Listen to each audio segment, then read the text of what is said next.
네, 여러분 오늘부터 우리는 히브리서 말씀을 보겠습니다. 삼위 하나님께서 우리 히브리서 말씀으로 우리 교회에 어떤 은혜를 주실지 정말 기대하면서 오늘부터 말씀을 들으면 좋겠습니다. 자, 그러면 먼저 히브리서가 어떤 책인지 한번 좀 알아봐야겠죠. 히브리서는 누가 썼을까요? 모릅니다. 아무도 몰라요. 물론 성경을 기록한 여러 사람들이 썼을 것이다 예측은 해요. 바울, 바나바, 실라, 디모데, 누가 여러 사람들이 있는데 결론은 아무도 모른다예요. 그 초대 교부 중에 오리겐이라고 하는 분이 있거든요. 이분이 뭐라고 그러냐면 히브리서의 저자는 오직 하나님만 아신다. 그래서 그 이후에 모든 사람들은 다 이 말에 동의합니다. 히브리서의 저자는 아무도 몰라요. 하나님께서 그걸 알려주시지 않았기 때문에 모릅니다. 우리도. 보통은 바울 서신은 나 바울이라고 말하거든요. 요한계시록도 나 요한이 이렇게 씁니다. 근데 히브리서에는 내가 누구라고 설명하지 않아요. 그래서 이 저자는 모르는구나 라는 걸 알게 되겠죠. 그리고 이 히브리서는 어떤 장르일까요? 네, 서신서인데 특별히 설교로 된 편지예요. 이게 설교문이라는 거예요. 인사말이 없는데, 그러니까 편지는 보통 인사하고 본론 얘기하고 결론 얘기하잖아요. 근데 이거는 설교문입니다. 그래서 설교문 형식으로 되어 있고요. 우리가 그걸 기억하면 좋겠어요. 자, 그럼 언제 쓰여졌냐면 AD 60년에서 70년 사이에 쓰여졌어요. 그러니까 지금으로부터 약 1950년, 60년 전에 쓰여진 거죠. 예수님이 부활 승천하시고 한 30년 정도 후에 쓰여진 책이라고 보면 돼요. 그러면 대상이 누굴까요? 이 편지를 누구에게 썼을까요? 그게 이제 히브리서 말씀을 보면 나오거든요. 기독교로 개종한 유대인 그리스도인에게 썼습니다. 그러니까 원래 유대인들은 다 유대교를 믿었어요. 유대교라는 거는 유일신 하나님, 여호와 하나님만 믿었던 거죠. 근데 예수님이 오심으로 이제는 기독교인으로 개종하는 사람들이 나타났습니다. 여러분, 바울도 원래 유대교였죠. 그래서 예수님 믿는 사람들을 잡아서 죽이려고 가다가 다메섹 도상에서 빛으로 예수님을 만난 거잖아요. 사울아 사울아 어찌 네가 나를 핍박하느냐. 주여 누구십니까? 나는 네가 핍박하는 누구다? 예수다. 실제로 바울은 예수님을 핍박하지 않았죠. 믿는 사람들을 잡아 죽이려고 갔는데 예수님은 믿는 사람들을 곧 자기라고 얘기하셨잖아요. 그래서 나는 네가 핍박하는 예수다 하면서 이제 그때 예수님을 만나고 기독교인으로 개종했습니다. 누가요? 바울이. 이것처럼 유대인 중에 기독교로 개종한 사람들에게 쓴 편지라는 거예요. 히브리서가. 그러면 왜 이들에게 이 편지를 썼을까? 두 가지의 어려움이 있었기 때문입니다. 첫 번째는 외부에서 시작된 어려움이었어요. 당시에는 여러분 로마 황제를 숭배하는 아주 강력한 국가의 정책이 있었어요. 그러니까 절을 해야 됩니까? 말아야 됩니까? 기독교인은? 하지 말아야 되죠. 그렇게 안 하면 어떻게 돼요? 고문당하거나 죽었습니다. 그러니까 외부에서는 예수님을 믿는 것 때문에 이 압박이 있었고 내부에서는 같은 민족 안에 핍박이 있었어요. 유대인들은 예수님을 구원자라고 인정하지 않았잖아요. 그러니까 기독교로 개종한 자들을 이단이라고 생각하고 그들을 핍박했습니다. 매국노라고까지 표현했어요. 근데 여러분 신기한 게 당시 로마 시대 때는 이 당시에는 유대교는 종교로 인정을 해줬거든요. 그러니까 유대교 신앙을 하는 사람들은 어려움을 겪지 않고 편안하게 살아갔어요. 근데 개종한 사람들은 어때요? 핍박이 있습니다. 외부에 내부에서 다. 그러니까 지금 이 개종한 유대 기독교인들이 어땠을까요? 핍박을 이겨내지 못해서 다시 유대교로 돌아가려고 했어요. 지금 그런 상황에서 편지를 쓴 겁니다. 개종한 자들이 핍박과 어려움 때문에 다시 돌아가려고 했죠. 그러니 다시 편지를 쓴 거예요. 자, 그러면 여러분 우리가 히브리서를 아직 배우지 않았는데 어떤 내용이 있을 것 같아요? 짐작이 되죠. 예수 그리스도를 떠나지 마라. 예수 그리스도를 붙잡아라. 이게 히브리서의 핵심입니다. 그래서 여러분 히브리서 보면 예수님에 대한 이야기가 계속 나오거든요. 이런 내용이 담겨 있을 거라고 유추해 볼 수 있어요. 그래서 계속해서 나오는 게 뭐냐면 예수 그리스도를 믿는 믿음에서 물러나지 마라. 물러서지 마라. 이렇게 히브리서 저자는 이야기합니다. 여러분 이것이 히브리서 편지를 쓴 목적인데요. 오늘날 우리에게도 해당돼요. 왜냐하면 사실 지금은 핍박이 없거든요. 예수님을 믿는다고 대한민국 2020년도에서 우리가 예수님을 믿는다고 누군가 핍박하지 않아요. 물론 그 코로나 때문에 교회에서 예배드리는 것 때문에 미움은 받지만 우리가 고문을 당하거나 죽진 않습니다. 근데 이게 왜 우리와 연관된 말씀이냐면, 왜 우리에게도 꼭 필요한 말씀이냐면, 지금도 여전히 우리가 예수님을 믿지 못하도록, 예수님을 붙잡지 못하도록 유혹이 있기 때문에 그래요. 핍박이 아니라 지금은 유혹이 있어요. 예수님을 벗어나게 하고 집중하지 못하게 하는 유혹이 있기 때문에 이 말씀은 오늘도 우리에게도 유효합니다. 자, 그러면 이 히브리서 저자가 예수님을 떠나지 말라고 히브리서를 쓴 대상들에게, 이 유대 그리스도인들에게 어떻게 설득하는지를 좀 한번 생각해 볼 필요가 있어요. 두 가지가 보통 있습니다. 우리가 신앙생활 하다 보면 아유, 야, 뭐 그런 걸 굳이 알려고 그래. 그냥 일단 덮어도 일단 그냥 무조건 믿어봐. 뭐 머리를 쓰냐. 뭐 믿음은 원래 그냥 무식하게라도 믿는 거야. 라고 하는 방식이 있잖아요. 그죠? 그렇게 말하지 않습니다. 히브리서는. 두 번째, 그러면 왜 니네가 어떤 어려움을 겪고 있는지, 왜 배교하려고 하는 거야? 이유가 뭐야? 이러면서 질문을 다 받아서 그 질문을 하나씩 하나씩 반박하고 변증해서 설명할까요? 사실 이것도 중요하죠. 왜 너 어떤 어려움이 있어? 아, 제가 사실은 집에서요, 직장에서요. 아, 그래, 그럼 이런 문제는 이렇게 해결해, 이렇게 해결해. 라고 해서 편지를 쓸 수 있는데, 그렇게 하지도 않는다는 거예요. 이 두 가지 방법을 다 사용하지 않습니다. 히브리서 기자는. 저자는 무조건 믿어, 이렇게 말하지도 않고요. 어려움이 뭐야 해서 하나씩 하나씩 받은 다음에 각각을 반박하는 걸로 쓰지 않아요. 오히려 가장 강력한 방법으로 히브리서 편지를 쓰는데요. 그게 뭐냐면 구약 성경을 인용해서 예수 그리스도가 어떤 분이시고 그분이 어떤 사역을 하셨는지 아주 구체적이고 분명하게 설명하는 것으로 편지를 씁니다. 그러니까 수많은 질문과 의문점을 하나씩 하나씩 반박해가는 방식이 아니고 그저 복음이 무엇인지, 복음의 핵심과 본질을 그냥 하나씩 하나씩 설명하는 방식으로 권면하는 거예요. 쉽게 얘기하면 복음으로 그냥 권면하는 겁니다. 이런 어려움들이 있고요. 이렇게 해서 힘들고요. 이것 때문에 어렵습니다. 그런데 그거를 무시하는 게 아니라 복음을 하나씩 천천히 설명하는 거예요. 어떤 사람이 신제품을 딱 발명했어요. 그래서 이제 사용자들, 유저들이 막 신제품을 사용하다가 질문들이 많이 생기잖아요. 보면은 이제 홈페이지에다가 고객 Q&A 해가지고 막 질문들이 막 쏟아져 있단 말입니다. 근데 그때 질문들의 여러 수많은 질문들 중에 딱 뭐라고 되냐면 설명서를 참조하세요. 딱 이 한마디가 끝나는 게 있어요. 그냥 다시 쭉 설명해주면 되는 거예요. 그 방식을 택한다는 거죠. 히브리서가. 그래서 여러분, 히브리서야말로 신약 성경에서 여러분 처음부터 끝까지 예수 그리스도가 얼마나 탁월하시고 위대하신지 설명하는 책이에요. 진짜 대단합니다. 오늘 이 1절부터 3절까지의 말씀을 통해서 예수님이 어떤 분이신지 정말 아주 분명하게 설명하거든요.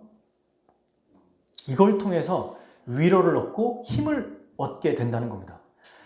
참 놀라운 거는 저는 이 일반 우리가 세상을 살아가다 보면 어려움이 발생할 때 문제를 해결해야 되잖아요. 방법론들이 많이 나온다는 거예요, 오늘날은. 그런데 성경은 방법론을 얘기하기보다 그냥 그 자체를 설명함으로 그 문제를 해결해주는 방법을 사용해요.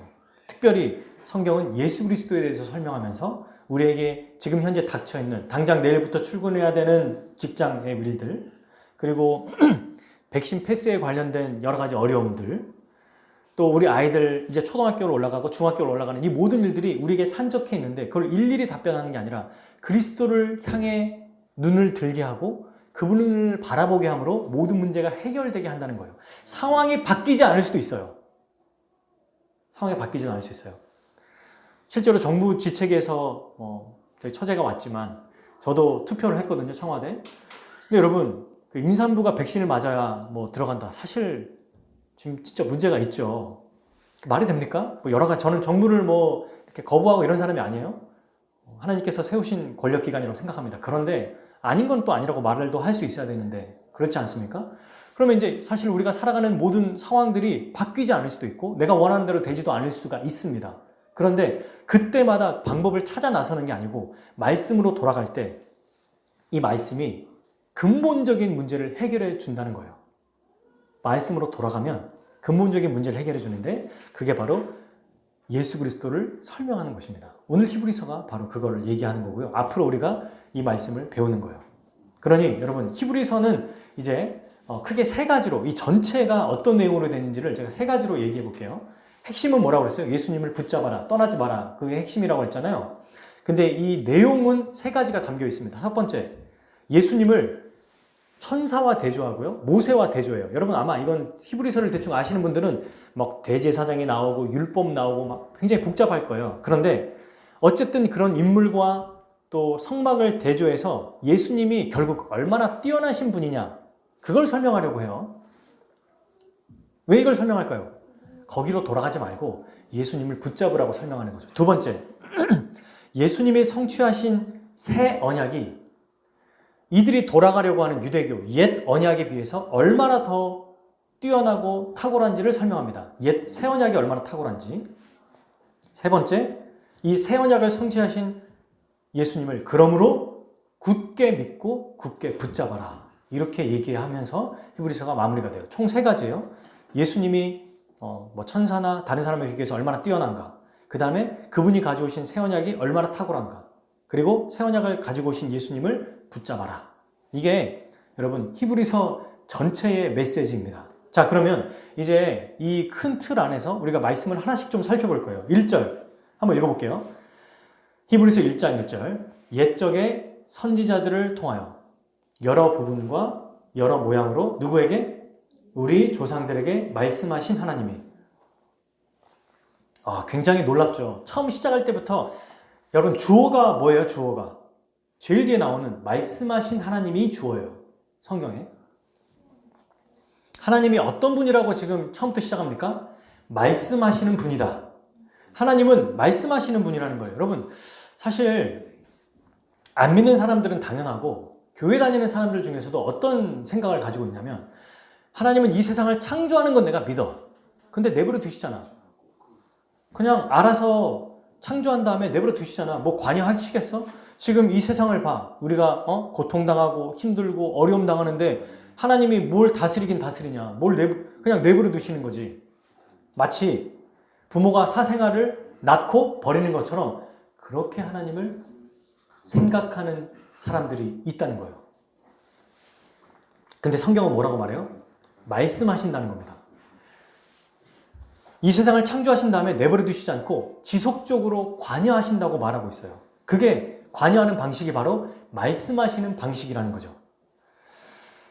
근데 하나님이 왜 말씀하시는 게 이 세상을 관여하고 또 이 세상에 직접 간섭하시는 거라고 할 수 있냐면 하나님의 말씀이 전능하기 때문에 말씀하시면 그대로 이루어지잖아요. 그러니 말씀하심으로 계속해서 우리와 함께 하시고 관여해 주신다는 겁니다. 근데 이 하나님은요, 과거에도 말씀하셨고 지금도 말씀하신다고 말해요. 항상 말씀하십니다. 놀랍지 않습니까? 저는 이 1절을 보고 하나님이 말씀하신다고?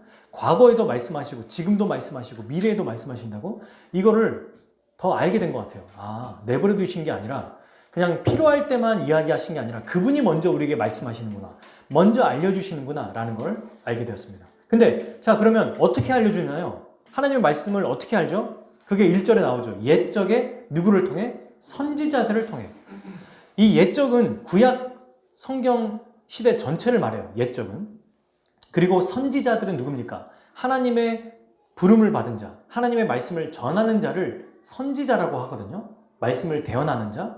근데 성경에 보면 예레미야, 이사야, 누가, 나훔, 하박국 뭐 이런 선지자들이 많이 있어요. 그들만 말하는 게 아니고 여기서 말하는 선지자는 하나님의 뜻을 전하는 모든 사람을 이야기합니다. 그러니까 하나님은 구약시대 하나님이 처음부터 사람을 창조하실 때부터 말씀하셨죠. 계속해서 말씀하시고 또 하나님의 사람을 들어서 지속적으로 말씀하신 거예요. 계속해서 말씀하십니다. 이 말은 뭡니까? 자기 백성을 얼마나 사랑하시는지 알 수 있죠. 여러분, 한번 엄마가 야, 밥 먹어 했는데 안 먹고 그냥 치워버리고 내버려두면 이건 사랑하는 게 아니에요. 근데 이 아이가 밥을 먹는데 우리 지금 뭐 첫째도 그렇고 둘째도 잘 먹긴 하지만 약간씩 이렇게 입이 짧아요. 그러면 이제 부모가 얘는 한 번밖에 안 먹네. 자, 이제 치우자. 이렇게 안 하죠. 계속 얘기해요. 첫째한테 이것도 먹어야 되고 콩도 먹어야 되고 이래야 골고루 성장하고 이렇게 잘 자라 라는 얘기를 한 번만 얘기할 거예요? 먹을 때마다 얘기할 거예요? 거의 먹을 때마다 얘기합니다. 먹어야 되니까. 하나님이 우리에게 계속해서 말씀하신다는 거예요. 왜? 우리를 위해서, 우리를 사랑하시니까. 근데 여러분, 여러 번 계속해서 여러 사람을, 그러니까 엄마만 얘기하는 게 아니라 아빠도 얘기하고 할머니도 얘기하고 할아버지도 얘기하고 계속 이 자녀에게 이거 먹어야 건강해라는 걸 다양하게 말하고 있다는 거죠. 말하자면. 그러면 이렇게 여러 번 말씀하신다는 거는 하나님의 말씀이 그대로 이루어졌다는 말이에요? 아니면 아직 이루어지지 않았다는 얘기예요? 계속 얘기했다는 거는 안 이루어졌다는 얘기예요. 그러면 이거는 누구에게 문제가 있는 거죠? 말씀하시는 분에게 문제가 있습니까? 아니면 말씀을 듣는 자에게 문제가 있습니까? 맞아요. 듣는 사람이 문제가 있는 거예요. 어떤 문제가 있냐면 이 사람은 죄인이기 때문에 하나님의 뜻을 잘 이해하지 못하는 문제가 있습니다. 말씀을 잘 몰라요.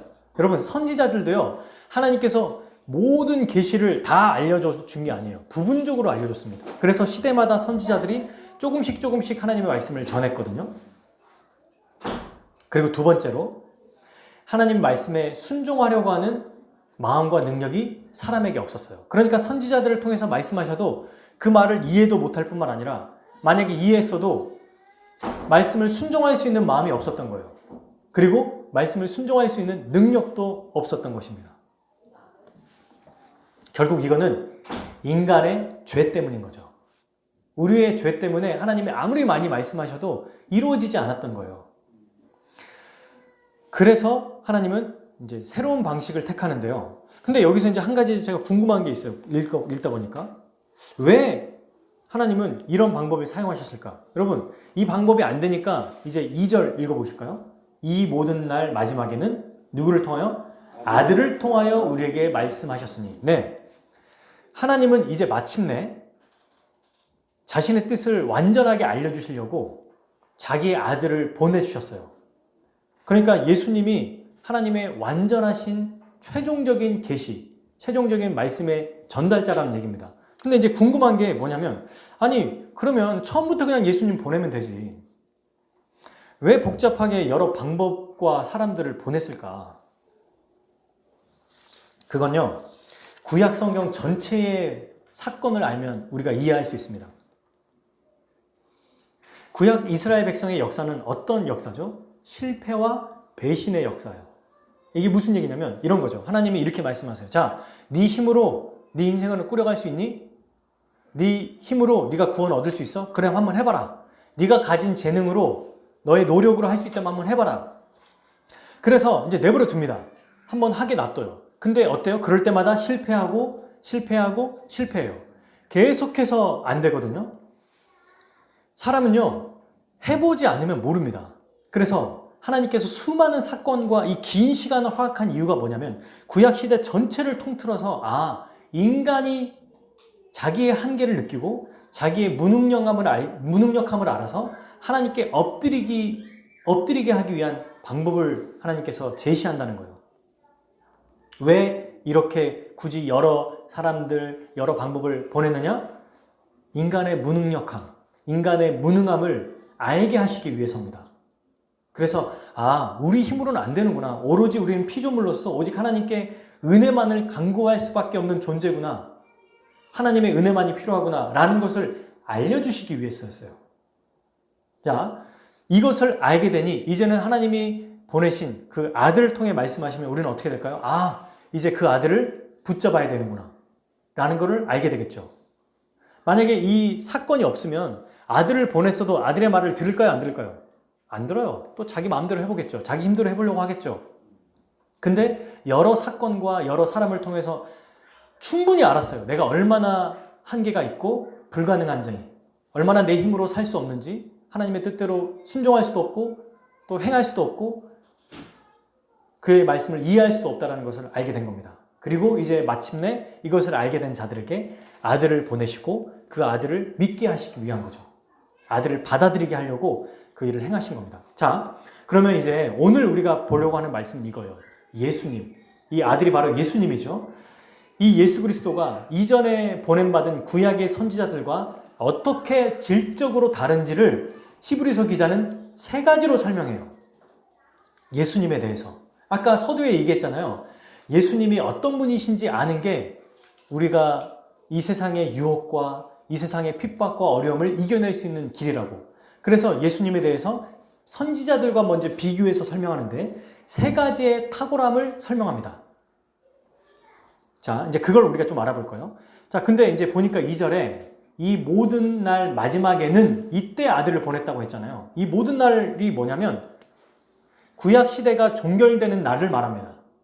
그리고 새로운 시대가 시작되는 날. 그러니까 이걸 뭐라고 말해요? 우리는 종말이라고 하죠. 종말은 무서운 게 아니에요, 여러분. 종말은 끝이라고 해서 무서운 게 아니에요. 이 끝은 산문으로 마지막 끝이라고 하는 이 의미가 어떤 의미냐면 사탄의 나라가 끝이 나고 하나님의 나라가 시작이 됐다라는 게 바로 종말입니다.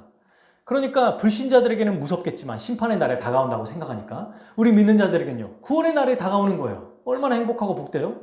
아, 종말의 때야. 뭐 무서워할 필요가 없어요. 유튜브 막 사람들 와서 종말의 시대 이런 일이. 아니, 이미 종말이에요. 이미 종말입니다. 지금 2절에. 모든 날 마지막 날에는. 언제 종말이 시작됐느냐? 언제 새로운 시대가 시작됐죠? 예수님이 그렇지. 오셨을 때 십자가에 못 박혔을 때 이미 종말이 시작된 거예요. 그래서 이게 바로 성경의 언어거든요. 이걸 뭐라고 말하냐면 새로운 시대가 열렸다. 또는 성경 전체의 메시지로 말하면 하나님의 나라가 다시 시작됐다. 이렇게 얘기하는 겁니다. 마침내 아들을 통해서 하나님 나라를 시작하신 거예요. 구원의 역사를 이루시기 시작한 거예요. 하나님이 직접 개입하시기 시작한 거예요. 언제? 아들을 통해서. 그러면 그 아들이 대체 누구길래? 어떤 분이길래 하나님이 그 아들을 통해서 이 하나님 나라를 시작하셨는가? 이걸 우리가 알아보는 것입니다. 자, 이 아들은 바로 뭐라고 하시냐면 아들을 통해 말씀하신다고 하셨죠. 근데 여러분, 이 아들은 첫 번째 완전한 선지자이십니다. 이 아들은 어떤 분이시냐면 이전의 선지자들은 부분적으로 불완전한 선지자였다면 예수님은 완전한 선지자이십니다. 구약의 선지자들은요, 아까 얘기한 것처럼 하나님의 말씀을 들어도 몰라요. 여러분, 요한도 요한계시록을 썼을 때 자기가 이 환상이 뭔지 모릅니다. 예수님이 알려주시니까 알게 되는 거고 천사가 알려주니까 알게 되는 거죠. 여러분, 특별히 다니엘서 7장부터 보면 늘 얘기하지만 다니엘서 1장부터 6장까지는 풀 먹고 지혜가 자라고 사자고로에 들어갔는데 안 물리고 이런 걸 말하기보다 7장부터 12장까지의 묵시, 굉장히 막 복잡하게 돼 있는 환상이 더 중요하거든요. 그게 이제 계시록을 이해하게 하는 아주 중요한 단서예요. 근데 뒤에 보면은 다니엘도 하나님께서 뭐라고 하냐면 그거 쉽게 풀려고 하지 마. 너 그러다 잘못돼. 그렇게 경고하고 끝나요. 선지자들은 하나님이 알려주신 것만 말하는데 자기도 무슨 말하는지 몰라요. 그냥 말하라니까 말하는 겁니다. 그 의미도 모르고 뜻도 몰라요. 어떤 선지자, 아모스 같은 선지자는 양치다가 갑자기 선지자가 돼버렸어요. 그리고 외치다가 끝나고. 이사야는 왕족이거든요.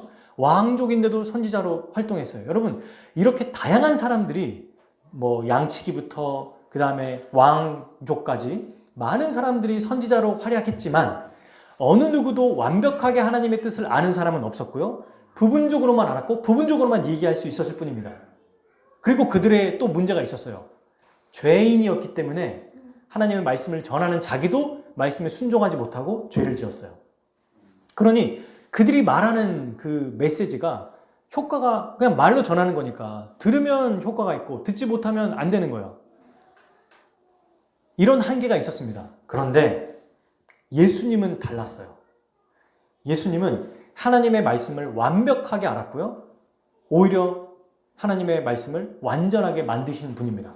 이미 완전한 말씀을 선포하여서 그 말씀대로 행하게 하신 분이에요. 하나님은 하나도 빠짐없이 예수님께 모든 말씀을 알려주셨어요. 어떻게, 대체 예수님이 어떤 분이시길래 하나님께서 예수님에게 모든 것을 알려주셨는가? 첫 번째가 바로 우리가 지금 얘기한 게 예수님이 완전한 선지자이기 때문이라고 얘기했잖아요. 자, 그러면 선지자로서 이제 세 가지를 또 얘기할 거예요. 첫 번째 선지자에서 세 가지. 이제 제가 이제 첫째라고 하고 둘째를 말하기 전에 이제 또 하나, 둘, 셋 이렇게 하위 개념을 설명할 거예요. 첫째, 예수님은 완전한 선지자였다. 선지자시다. 근데 그 선지자로서 어떤 분이신지를 설명할 때 첫째, 둘째 하면 헷갈리니까 하나, 둘, 셋 이렇게 제가 말씀하겠습니다. 하나, 여기에 나와 있는 선지자이신 그분은 2절 그로 말미암아 모든 세계를 지으셨느니라. 선지자이신 예수님은 하나, 이 세상 곧 모든 만물을 창조하신 분이세요. 그러니까 후반부에 뭐라고 되어 있어요? 하나님은 예수님을 통해 만물을 창조하셨다고 되어 있어요. 이상하네. 원래 창조는 하나님이 하시는 거잖아요. 그죠? 근데 지금 오늘 성경에서 뭐라고 말합니까? 하나님이 창조하신 게 맞는데 누구를 통해서 하신 거예요? 예수 그리스도를 통해서 하신 겁니다. 이게 골로새서 빌립보서에서도 예수님을 창조자라고 표현해요. 그래서 하나님은 예수님을 통해서 이 세상을 창조하신 거예요. 그러면 예수님도 창조에 참여했다 안 했다? 참여하셨다. 주도적으로 참여하신 거예요. 여러분, 이상하다. 내가 들어본 적이 없는데 히브리서 말씀만이 아니라 골로새서 1장 17절에도 똑같이 이 말이 있습니다. 또한 그가 만물보다 먼저 계시고 예수님을 얘기해요. 만물이 그 안에 함께 섰느니라. 만물보다 먼저 계셔서 만물을 함께 창조하셨다는 얘기죠. 여러분, 예수님이 만물을 창조하셨다는 것, 이 우주 만물을 하나님과 함께 창조하셨다는 것은 뭘 알려주냐면 예수님이 창조 세계 이전부터 존재하셨다는 분임을 알려줘요. 그죠? 창조하신 분이라면 이전부터 계신 분이라는 거예요. 자, 그리고 3절 중반부에 선지자이신 예수님은 또 어떤 분이냐? 3절 중반부에 보시면 그의 능력의 말씀으로 만물을 어떻게 한다? 붙드신다. 하나님만 말씀으로 세상을 창조하고 붙들어가는 게 아니라 예수님도 말씀을 통해서 만물을 보존하시고 붙드시는 분이라는 겁니다. 여러분, 이게 당연한 거예요. 왜냐하면 만물을 창조하신 분이 창조할 능력이 있다면 창조한 것을 보존하고 다스릴 수 있는 능력이 있는 건 당연하겠죠. 그래서 창조자이자 이분도 주님이시다라는 거죠. 그리고 세 번째, 선지자이신 예수님이 또 어떤 분이시냐면 2절 중반이 있죠. 만유의 상속자로 세우셨다. 그러니까 예수님은 모든 만물의 상속자라는 거예요. 창조하시고 또 그 창조하신 것들을 주님께서 말씀으로 다스리고 붙드시고 이것들이 마지막 모든 만물이 예수님의 것이라는 겁니다. 소유자라는 뜻이에요. 상속자라는 말은. 우리가 이제 유산들이 있으면 그걸 이제 상속받는다라고 하잖아요. 예수님이 창조하신 창조물의 것은 예수님의 거라는 겁니다. 이것도 당연한 거죠. 이렇게 여러분, 예수님은 우주 만물을 창조하시고 다스리시고 완성하실 때 소유하시는 이 모든 것의 창조 세계와 관여하시는 분이라는 겁니다. 지금 우리가 2절, 3절, 2절 이렇게 봤는데 2절 후반부에 보면 먼저 나오죠. 이 아들은 만유의 상속자, 미래에 대한 이야기죠. 또 그로 말미암아 모든 세계를 지었다. 과거에 대한 이야기죠. 3절 중반부 만물을 붙드셨다. 현재에 대한 이야기죠. 그러니까 선지자이신 예수님은 과거와 현재와 미래 다 이 우주 만물과 연관이 있고 우주 만물을 창조하시고 다스리시고 또 자기의 것으로 받으신다는 거예요. 이러한 능력을 가지신 선지자이시기에 하나님이 예수님을 통해서 최종적으로 말씀해 줄 수 있었던 거예요. 왜 예수님이 최종적인 하나님의 계시자고 말씀자냐고요? 이러한 능력을 가진 선지자이기 때문입니다. 그리고 둘째, 예수님은 완전한 왕이세요. 여러분, 선지자 중에 왕이 있었어요. 근데 어떤 왕도 완전하지 않았습니다. 다윗을 보면 가장 위대한 왕이라고 하지만 다윗은 밧세바를 범했고 또 그의 남편을 죽인 살인죄까지 저질렀죠. 어떤 왕도 완전하지 않았어요. 그런데 예수님은 하나님 나라의 영원하고 완전한 왕으로 오신 겁니다. 어떻게 아느냐? 3절의 핵심이 나와요. 같이 한번 읽어봅시다. 이는 하나님의 영광의 광채시요 그 본체의 형상이시라. 네, 이게 바로 왕의 표현이에요. 이게 무슨 뜻이에요? 너무 어려워요. 저도 이게 뭐야? 너무 뭔가 화려한데 어렵습니다. 영광의 광채, 본체의 형상 어렵죠? 자, 이걸 제가 설명해 볼게요. 영광이라는 거는 하나님만이 가지고 있는 본성을 의미해요. 이 영광이라는 건 사람에게 있는 게 아닙니다. 그래서 아까 우리가 웨스트민스터 소요리 문답을 읽을 때 하나님께 영광 돌린다고 하지 사람에게 영광 돌린다고 하지 않잖아요. 이 영광은 하나님만이 가지고 계신 것으로 하나님의 하나님 되심을 뜻하는 거예요. 그러면 광채는 뭐냐? 광채가 뭐예요? 빛광의 숫자를 쓰는 거잖아요. 빛을 발산한다는 뜻이에요. 빛이 발산되거나 반사되거나 이걸 광채라고 하거든요.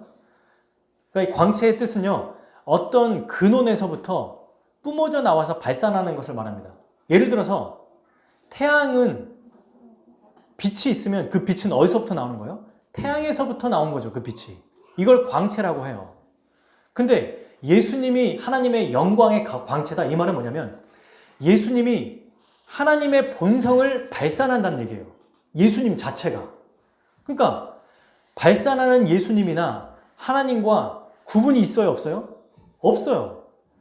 태양에서 빛이 나오는 거나 그 빛을 태양의 빛을 내는 거나 결국 태양이거든요. 둘 다. 둘 다 태양이라는 겁니다. 지금 굉장한 얘기를 하고 있는 거예요. 히브리서 기사는 처음부터 예수님이 누구냐면 하나님과 동등한 분이라는 걸 얘기하는 겁니다. 지금. 그리고 이어서 추가적으로 또 설명해요. 뭐라고 얘기하냐면 둘, 왕이신 예수님은 하나님의 본체의 형상이시다라고 말합니다. 아까 첫 번째는 하나님의 영광의 광채시다라고 얘기했어요. 예수님 완전한 왕이시다 안에서 하위 일, 예수님 완전한 하나님의 영광의 광채시다. 두 번째는 왕이신 예수님은 하나님의 본체 형상이시다. 본체는 근본적인 실체를 얘기하죠. 근본적인 실체. 형상이 뭐냐면요. 여러분, 우리가 도장을 찍지 않습니까? 도장을 찍을 때 딱 도장을 찍고 딱 빼면은 정확하게 자국이 나오죠. 그걸 형상이라고 그래요. 옛날에 원래 주형 틀을 가지고 와가지고 동전을 찍어낼 때 그 주형 틀로 딱 찍어냈거든요. 그럼 동전이 주형 틀에 맞게 정확하게 딱 나오잖아요. 그러면 여러분, 이 동전과 주형 틀은 일치합니까? 일치하지 않습니까? 일치해요. 이 역시 하나님과 동일하게 일치한다라는 표현이에요. 이 말씀이 여러분 우리가 알고 있는 요한복음 1장 1절에 나오죠. 같이 한번 읽어볼까요? 우리 요한복음 한번 찾아봅시다. 히브리서 말씀을 이렇게 두고 마태, 마가, 누가, 요한이죠. 요한복음 1장 1절.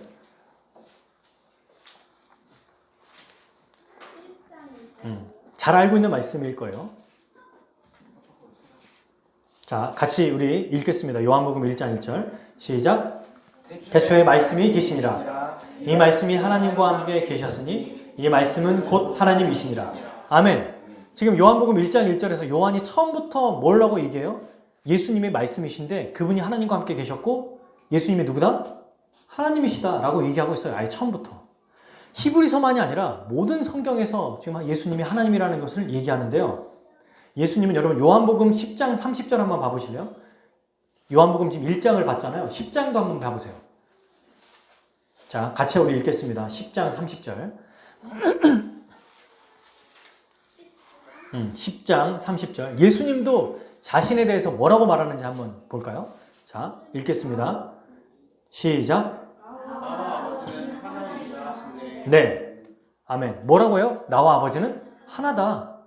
같다. 동등하다. 이 얘기를 하고 있습니다. 이처럼 여러분, 예수님은 하나님과 동등한 존재와 지위를 가지신 왕이시기 때문에 하나님의 말씀을 최종적으로 대언하고 알려주시는 분이신 거예요. 자, 끝으로 세 번째. 예수님은 완전한 제사장이십니다. 선지자 중에 여러분 제사장 역할을 한 사람들도 간혹 있었거든요. 근데 그들은 명백한 한계가 있었습니다. 구약 내용을 보면 제사장들은 뭐 하냐면 제사 제물을 자기가 마련해요? 아니면 백성들이 가져와요? 백성이 가져와요. 그리고 제사를 드릴 때 이제 각을 내거든요. 죽이고 불로 태울 때 그 불로 태워진 것들을 자기 몸을 태웁니까? 아니면 그냥 가져온 거 가지고 태웁니까? 가져온 거 태우죠. 그러니까 제사장들은 그냥 하나님이 시키는 명령을 했을 뿐이에요. 자기가 하는 행동은 아무것도 그냥 제사장으로서 불로 태우는 게 다예요. 근데 게다가 대제사장이라고 하는 그 한 사람이 1년에 딱 한 번, 레위기 19장에 보면 18장인가요? 16장? 16장이네요. 레위기 16장에 보면 대제사장이라고 하는 사람이 1년에 딱 한 번 지성소에 들어갈 수 있습니다. 근데 그것도 자기의 죄 때문에 죽을까봐 얼마나 제사를 많이 드리고 죄를 해결한 다음에 들어가는지 방울을 달고 들어갔어요. 왜? 죽었으면은 이 사람이 움직이지 않고 소리가 안 나면 죽은 거기 때문에 끌고 오는 거예요. 그러려고 소리가 안 나면 죽었구나 하고 들어가는 거예요. 제사장 죽었네. 야, 제사장 죽었으니까 지성소에 가서 제사장 끌고 옵시다 하면 들어가는 사람마다 다 죽는 거예요. 왜 지성소에서 1년에 단 한 번 대제사장이 들어갈 수 있는가? 이게 바로 하나님이 얼마나 거룩한 분인지, 죄인과 가까이 할 수 없는 그분의 완전성을 보여주는 거예요. 그러니까 아무런 거 없이 그냥 막 들어가면 죽는 겁니다. 지금과는 상상할 수 없는 일인 거죠. 지금 우리가 예배 드리는 건 그리스도의 이름을 의지하고 딱 이 자리에 온 거잖아요. 옛날 같으면 예수님만 들어가는 거예요. 그러니까. 근데 지금 우리는 그리스도를 통해서 들어가죠. 예수님이 완전한 제사장이신데 그분이 왜 이전의 선지자들과 이전의 제사장과 다른가? 자기를 드림으로 하나님과 우리의 관계를 단 한 번에 끝내셨기 때문이에요. 너무너무 탁월하지 않습니까? 여러분, 제사장들은 계속 몇 년, 수십 년 동안 제사를 드렸어요. 1년에 상번제라고 해서 아침, 저녁마다 제사 드렸거든요. 불이 꺼지지 않았어야 돼요. 그러니까 약간 관리인 같은 역할을 했던 겁니다. 생각해 보세요. 제사장은 하는 일이 그냥 동물 죽이는 거야. 여러분, 이게 요즘으로 말하면은 이 외상형 장애 스트레스를 받는 거예요. 실제로는. 그 AI나 동물들이 죽었을 때 이제 때로 묻잖아요. 뭐, 돼지를 묻거나 아니면 뭐죠? 그 닭을 묻을 때 그걸 묻는 이 공무원들이 나중에 정신과를 간답니다. 그 트라우마가 너무 심하니까. 죽어있는 그 폐사된 닭을 묻는 거, 그게 너무 충격이라는 거예요. 근데 제사장들은 매일매일 살아있는 양, 염소, 그 다음에 뭐죠? 뭐 동물들을 다 죽이는 거예요. 잔인하게. 그것도 그냥 이렇게 안 보고 찌르는 게 아니라 각을 다 떠야 돼. 그거를 다 계속 줄 서 있어. 평생의 일을 해야 되는 거예요. 그걸 보면서 얼마나 큰 한계를 느꼈을까? 얼마나 인간의 죄가 큰지를 절감했을까? 자기 죄 때문에 또 자기도 죽여야 돼. 근데 한 번 죽이고 끝나는 게 아니라 매일 죽이는 거예요. 여러분, 집에서 기르는 어린 양이라고 생각해 보세요.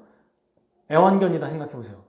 그럴 수는 없지만 그 매일 죽이는 거예요. 그 일을 예수님이 제사장이 되셔서 자기의 몸을 십자가의 죽으심으로 단 한 번에 해결하셨습니다. 얼마나 완벽합니까?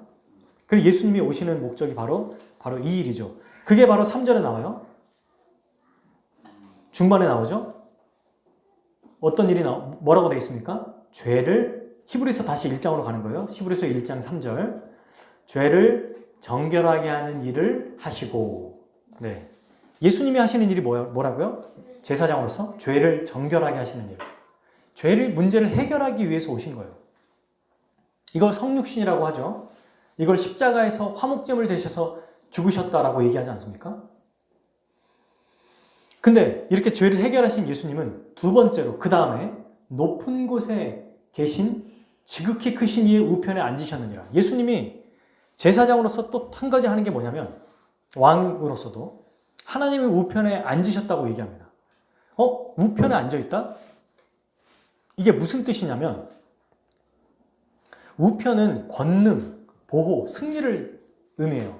왕이 신하들을 딱 불러놓고 여봐라 이렇게 해라 할 때 아주 특별한 경우가 아니면 다 어디서 해요? 밖에서 해요? 아니면 궁전 안에 들어와서요? 궁 안에 들어와서요. 궁 안에 들어와서도 신하들 사이에 서가지고 얘기해요? 아니면 지시하면서 얘기해요? 아니면 보좌라는 곳에 앉아서 얘기합니까? 보좌에 앉습니다. 그게 뭐냐면 용상이 막 그려져 있잖아요. 거기에 딱 앉아서 여봐라, 이래라, 저래라, 저렇게 해라 라고 얘기하는 거예요. 그게 바로 뭡니까? 통치하는 왕의 모습을 보여주거든요. 예수님이 어디에 있다고요? 하나님의 보좌 우편, 왕으로 앉아 계시면서 이 일을 지금 하고 있다는 겁니다. 왕으로 앉아 계신다는 거예요. 왕으로 앉아 계신다. 이 말은 여러분, 보좌 우편은 보좌와 오른편에 있는 거는 동등한 파워를 얘기해요. 하나님 다음으로 힘세다가 아니라 하나님과 동등한 힘을 가진 분이라는 걸 얘기하는 겁니다. 근데 그 예수님이 여러분 보세요. 지금 이건 현재로 얘기하고 있거든요. 성경이. 히브리 헬라어에 보면은. 그러니까 무슨 얘기냐면 죄를 해결해 주셨죠. 그죠? 3절에 보면 죄를 정결케 하는 일을 뭐 했다? 하시고 지금은요. 높은 곳에 앉아 계신다는 거예요. 지금도. 그냥 죄 문제 해결하고 그냥 알아서 너희들끼리 살아 하고 사라지신 게 아니고 지금 하늘 보좌 우편에 앉아 계신다는 겁니다. 이게 뭐 한다는 거예요? 지금도 그의 백성들을 구원하시고 우리가 기도할 때 죄 문제를 해결해 주신다는 거예요. 이미 완벽하게 용서하신 그 죄 문제를 날마다 회개할 때마다 우리의 죄를 용서하시고 또 우리를 새롭게 하신다는 겁니다. 언제요? 지금. 주님이 다시 오실 때까지 그 일을 하고 계신다는 겁니다. 그러므로 사랑하는 여러분, 예수님은 이렇게 우리를 죄를 용서해 주시고 지금도 용서해 주실 수 있는 제사장이시기에 하나님의 말씀을 최종적으로 계시하는 분이심을 우리는 알 수 있습니다. 자, 우리는 이렇게 예수님에 대해서 선지자들과 비교해서 알아봤어요. 세 가지의 아주 중요한 것들을 우리가 알아봤죠. 첫 번째, 예수님은 어떤 분이시다? 완전한 선지자시다. 그리고 그 선지자에 대해서 얘기했던 것들이 있죠. 만물을 창조하시고 만물을 다스리시고 만물을 상속하신다. 두 번째, 이 예수님은 완전한 왕이시다. 그래서 첫 번째는 왕으로서 하나님의 영광의 광채시고 본체의 형상이시다. 그러니까 하나님 자체이시라는 거예요. 세 번째, 예수님은 완전한 제사장이시다. 그래서 두 가지를 얘기했죠. 죄를 정결케 하는 일을 하시고 지금도 하나님의 보좌 우편에 앉아서 우리를 구원해 주신다. 여러분, 사실 이렇게 말씀을 전하다 보면 오늘 이 히브리서는 앞으로 계속해서 약간 이렇게 복잡하다라고 약간 느낄 수 있지만 아주 하나하나를 정말 축약해서 넣어놓는 거라 이거를 아는 게 의미가 있는 거예요. 오늘 이 말씀을 여러분 이제 끝나고 각자 집에 갔을 때 말씀을 생각해 보면 그 중에 몇 가지를 기억해도 우리에게 의미가 있습니다. 뭐? 선지자, 제사장, 왕. 삼중 직분을 감당했어요. 이게 어떤 자에게 구약에서 일을 했냐면 이런 자들에게만 기름 부었거든요. 하나님의 일을 대언한 자. 선지자에게 기름 붓고요. 왕에게 기름 붓고 제사장에게 기름 부었습니다. 근데 예수님이 이 모든 일을 다 한다는 건 뭐예요? 구약에서 하나님이 계획하신 모든 것을 누구를 통해 다 성취하신다? 예수 그리스도. 그분을 통해서 성취하신다는 것을 우리는 오늘 이 히브리서 2, 3절을 통해서 알게 된 겁니다. 그러니 1, 2, 3절은 히브리서 구약 전체를 모아서 축약해서 설명하는 거예요. 구약에 있는 모든 율법, 선지자, 레위, 그들의 가지고 있는 제사법 이런 모든 걸 통틀어서 예수 그리스도에 비해서 아무것도 아니다 라고 지금 얘기하고 있는 겁니다. 왜 이 얘기를 하죠? 여러분 왜 이렇게 말합니까? 그러니 다른 어떤 것보다 누구를 붙잡아라?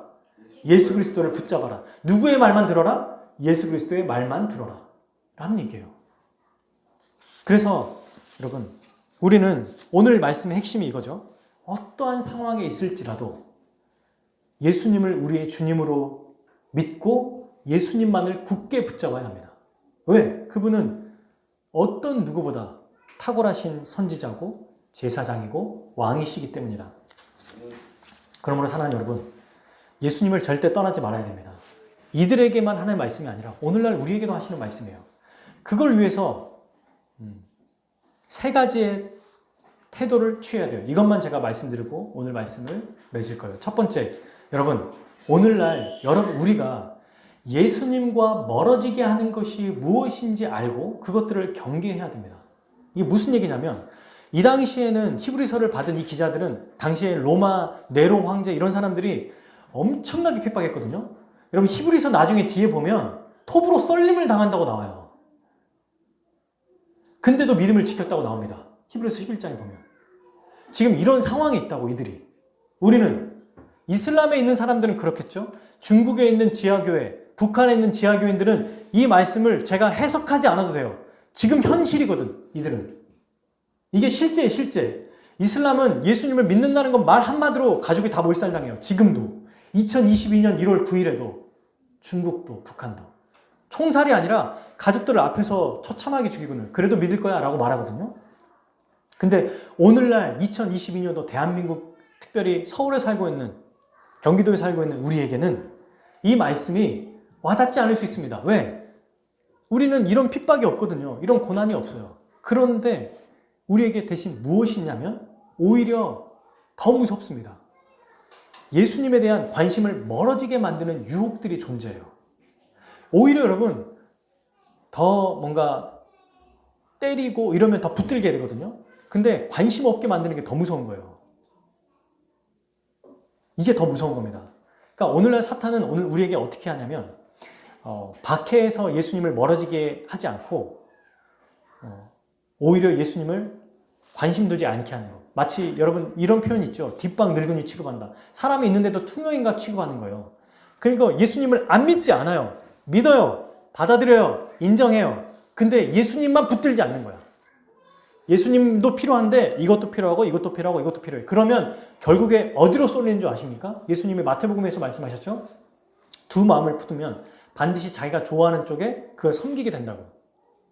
네 보물이 있는 곳에 뭐가 있다? 마음이 있다. 이 말은 보물은 모든 것을 다 포함해요. 돈만을 얘기하는 게 아니에요. 사랑하는 사람, 자식, 아내, 부모, 여행, 취미, 골프, 연인, 직장, 쇼핑, 유행, 집, 부동산, 주식, 노후 준비, 건강 전부 다 포함해요. 보물은. 거기에 쏠려 있으면 거기에 내 마음이 빼앗기면 예수님을 등한시한다는 거예요. 우리의 마음이 어디에 있는가? 내가 지금 어디에 마음을 빼앗기는가를 살펴봐야 된다는 겁니다. 어디에 내 마음이 가 있죠? 내가 아침에 일어나면 어떤 생각을 제일 먼저 합니까? 어려운 일이 겪을 때 어떤 일을 제일 먼저 생각해요? 지금 아무 생각을 안 하고 자, 지금 무슨 생각이 떠오르세요? 라고 할 때 뭘 여러분들이 관심을 갖고 계신가요? 이게 예수 그리스도가 되어야 된다는 거예요.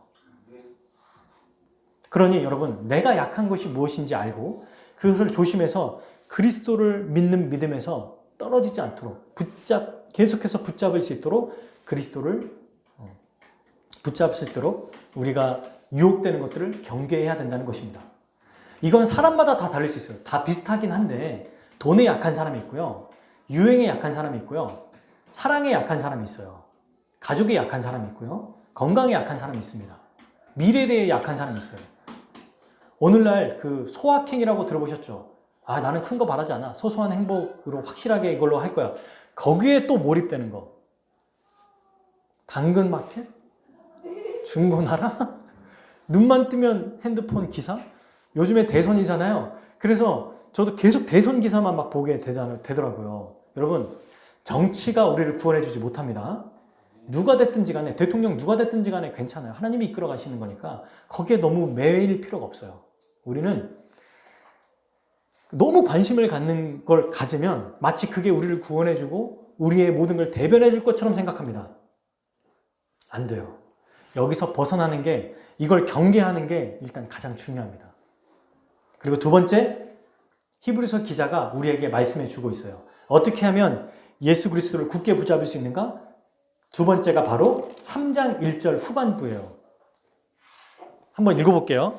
두 번째, 히브리서 3장 1절. 시작. 그러므로 함께 하늘의 부르심을 받은 거룩한 형제들아, 우리가 믿는 도리의 사도시며 대제사장인 어떻게? 예수를 깊이 생각하라. 아멘. 둘째, 예수를 깊이 생각해야 됩니다. 이 말이 뭐예요? 깊이 생각하라는 말은 뭐냐면 예수님에 대해서 계속해서 배우고 알아야 된다는 얘기입니다. 예수님이 어떤 분이신지, 어떤 일을 하셨는지, 그리고 그 결과가 어떤 일인지를 말씀을 통해서 계속 배우라고 얘기하는 거예요. 그게 예수님을 깊이 생각하는 거예요. 오늘 여러분, 이 시간 동안, 긴 시간 동안에 정말 신학적으로 굉장히 어려운 얘기를 많이 했어요. 근데 여러분들이 이것들을 잘 소화하고 이해하면 딱 생각하면 예수님이 나의 왕이시지. 맞아. 그분이 하나님의 본체시지. 그분을 의지해야 되지. 맞아. 예수님이 나의 제사장이지. 예수님께서 나의 죄를 다 용서해 주셨지. 예수님이 선지자시지. 그분의 말씀을 들어야지. 이렇게 생각하면서 살아가게 되는 거예요. 어떻게 될 때? 예수님의 말씀을 알고 예수님에 대해서 배울 때 그렇게 된다는 것입니다. 여러분, 저는 목사잖아요. 말씀을 많이 할까요? 조금 할까요? 적당히 알겠죠? 어느 정도. 근데 목사도 예외가 없습니다. 지속해서 죽을 때까지 예수님에 대해서 배워야 돼요. 알아야 돼요. 여러분, 이거 있잖아요. 자, 이거 이런 얘기야? 알겠어요. 했는데 시간이 좀 지나서 제가 자주 쓰는 얘기죠. 다시 또 이 말씀을 들어서 이거였어. 또 시간이 지나서 또 들어요. 이게 아니었고 이거였구나. 이제 확실히 알았다. 했는데 더 이제 다른 것들을 깊이 알게 될 때 그때 비로소 알아요. 나이가 들고 또 이제 연륜이 차이면 이 말씀이 바로 이거구나. 이렇게 지속적으로 죽을 때까지 알아가는 게 우리의 역할이라는 겁니다. 이렇게 알아야 예수님을 깊이 생각할 수 있다는 거죠. 마지막 끝으로 세 번째, 교회 성도들과 함께 격려하고 권면하여 믿음을 굳건히 해야 됩니다. 여러분, 히브리서 말씀을 보세요. 아니, 성경을 다 보세요. 너는이라고 말하는 게 어디 있는지 전부 다 우리라는 단어입니다. 2절 아들 통하여 1절에도 우리 조상이 나오죠. 또 2절 우리에게 말씀하셨으니, 또 여러분 우리에게, 우리는 전부 다 우리와 우리 2장 5절 우리가 말하는, 개인으로 성경은 말하지 않아요. 너 혼자 그러니 예수님을 제사장, 왕, 선지자로 잘 믿어라 이렇게 말하지 않는다는 거예요. 너 혼자 어떤 것이 너의 약점인지 경계하고 너 혼자 잘 살아야 돼. 이제 내일부터 너 직장생활 하지, 가정생활 들어가잖아. 그러니까 내일부터는 네가 알아서 잘 살아야 돼. 이렇게 말하지 않는다는 거예요. 이제 내일부터 예수님을 깊이 생각해라 라고 말하지 않는다는 거예요. 교회를 주셔서 교회 안에 있는 성도들을 통해서 함께 잡아주고 이끌어주고 끌어주는 것을 하라는 얘기입니다. 그렇게 마련하신 거예요. 그래서 교회를. 여러분, 하나님은 우리가 홀로 신앙생활하도록 내버려 두시지 않았어요. 우리 존재 자체가 교회인 거죠. 이미 예수님을 믿음으로. 그러므로 나 개인이 이 일을 하겠다고 생각하지 마십시오. 교회와 함께 일을 하는 거예요. 내가 이렇게 잘 살아가다가 어느 날 이번 주에 뭔가 힘든 일이 있어요. 어려움이 있어요. 근데 매주마다 연락하고 또 함께 만나는 사이이기 때문에 그 사람의 어려움을 알고 그냥 나만 찾아가는 게 아니라 교인들에게 기도 제목을 올려요. 그러면 교인들이 그걸 알고 목사와 함께 이걸 나누고 필요하다면 직접 개입하는 겁니다. 이게 교회인 거죠. 어떤 문제가 있어요. 직장에서 이런 문제가 있어요. 그냥 기도하는 정도가 아니라 직접 자기 일처럼 뛰어드는 거예요. 내가 건강 이런 문제가 있어요. 그럼 직접 뛰어드는 거예요. 그게 교회가 하는 일이에요. 혼자 못합니다. 그래서 함께, 교회와 함께 격려하고 권면하고 믿음을 굳건히 해야 된다. 왜? 예수님은 우리 개인의 예수님이 아니라 에베소서 1장 후반절에 보면 뭐라고 돼 있어요? 교회의 머리이시다. 그래서 우리는 뭐라고 말해요? 주님의 몸된 교회다. 그러므로 사랑하는 여러분, 교회 안에서 믿음을 떠나지 않도록 우리 서로 권면하고 위로하고 또 때로는 책망하여서 믿음을 계속해서 지키고 예수님을 붙잡을 수 있도록 우리 믿음 생활을 잘 경주하며 나아가도록 하겠습니다. 그렇게 살아가는 우리 모두 되기를 축복합니다. 우리 함께 기도하겠습니다.